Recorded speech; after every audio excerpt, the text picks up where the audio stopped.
I'm George Whipple.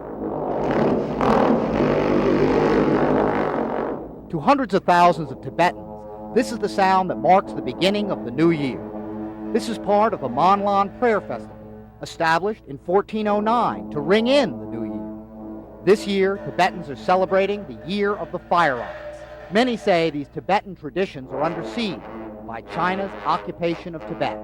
One group in the city is trying to keep the culture alive. And this week, the Tibet House held a grand benefit concert at Carnegie Hall, which attracted people from all walks of life, including poets and philanthropists, monks and musicians. Anything within the blood, these corrosives to their magic slowly. This year's event was attended by REM's Michael Stipe, Patti Smith, composer Philip Glass, Velvet Underground's John Cale, and for the first time, Billy Corgan of Smashing Pumpkins. Death don't have no mercy in this land. It's a subject close to my heart. I met a lot of monks on Lollapalooza in 1994, so it's not a huge gap for me to be interested. Another person who lent her voice to the cause was songwriter Natalie Merchant. She teamed up with contemporary composer Philip Glass on the piano. Merchant, who's used to seeing her albums on the pop charts, decided to venture into uncharted territory, singing a classic Latin text.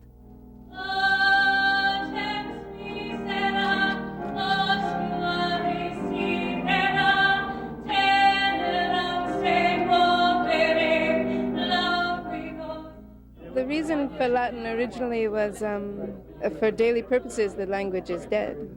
And so I thought of Tibetan as a devotional language, and yet a language that's on the verge of extinction. Because within Tibet, is it true that the Chinese, through infiltration, are making their wish is one day to make the language extinct? Yes. I don't want to disappoint you, I'm not. For Stipe, this was not just another concert. I dedicated my particular part of the evening to the Venerable Phuntsok Nyadren, who is a Tibetan nun who's being held in prison, and for recording on a Walkman some protest songs. Her sentence was extended by 7 years.